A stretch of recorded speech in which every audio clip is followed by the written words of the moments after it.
Good morning students. आज हम professor John Maynard Keynes के बारे में पढ़ेंगे, जो कि एक ब्रिटिश अर्थशास्त्री, केन्जियन इकोनॉमिक्स के फाउंडर और मॉडर्न मैक्रो इकोनॉमिक्स के फादर।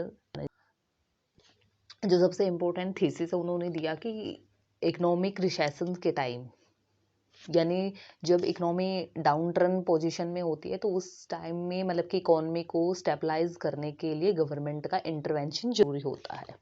तो जॉन मेनार्ड कीन्स के इकोनॉमिक्स के अंदर यानी अर्थशास्त्र के अंदर महत्वपूर्ण योगदान है, जिनके बारे में हम स्टडी करेंगे। देन फर्स्ट है मैक्रो इकोनॉमिक्स। जब 1930 की मंदी आई तो उस मंदी का सॉल्यूशन निकालने के लिए माइक्रो इकोनॉमिक्स फेल हो गया। तो विश्व के अर्थशास्त्रियों ने मतलब कि इसके ऊपर गहन बहुत डीपली एनालिसिस किया। तो जॉन मेनार्ड कीन्स ने दुनिया के सामने मैक्रो इकोनॉमिक्स की कंसेप्ट रखा। तो मैक्रो इकोनॉमिक्स है ये अर्थव्यवस्था के समग्र स्तर के ऊपर यानी संपूर्ण अर्थव्यवस्था का गहन अध्ययन करता है, और ये माइक्रो इकोनॉमिक्स से कहीं अधिक महत्वपूर्ण है यानी इम्पोर्टेंट है, क्योंकि माइक्रो इकोनॉमिक्स में इंडिविजुअल यूनिट की स्टडी की जाती है, लेकिन मैक्रो इकोनॉमिक्स के अंदर संपूर्ण अर्थव्यवस्था का गहन अध्ययन किया जाता है। फिर सेकंड आता है एग्रीगेट डिमांड। एग्रीगेट डिमांड मतलब कि संपूर्ण अर्थव्यवस्था की मांग।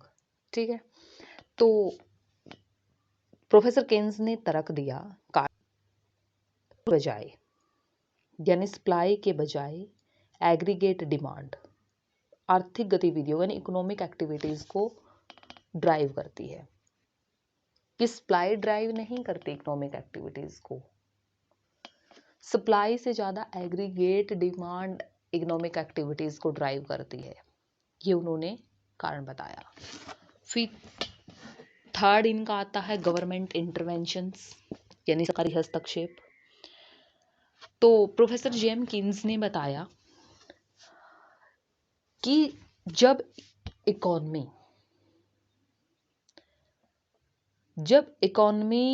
इकोनॉमिक डाउन टर्न की कंडीशंस में या पोजीशन में होती है, तो उस टाइम पे इकोनॉमी को स्टेबलाइज करने के लिए सरकार का हस्तक्षेप यानी गवर्नमेंट इंटरवेंशंस बहुत जरूरी होता है। विदाउट गवर्नमेंट इंटरवेंशंस के इकोनॉमी को आर्थिक मंदी के समय यानी इकोनॉमिक डाउन टर्न के टाइम स्टेबलाइज करना मुश्किल हो जाता है। फिर फोर्थ आता है फिस्कल पॉलिसीज। तो फिस्कल पॉलिसीज के संदर्भ में उन्होंने बताया कि एग्रीगेट डिमांड को स्टिमुलेट करने के लिए गवर्नमेंट एक्सपेंडिचर और टैक्सेशन तो जरूरी है, लेकिन उसके साथ साथ फिस्कल पॉलिसीज भी उतनी ही जरूरी है जितना गवर्नमेंट एक्सपेंडिचर और टैक्सेशन जरूरी है।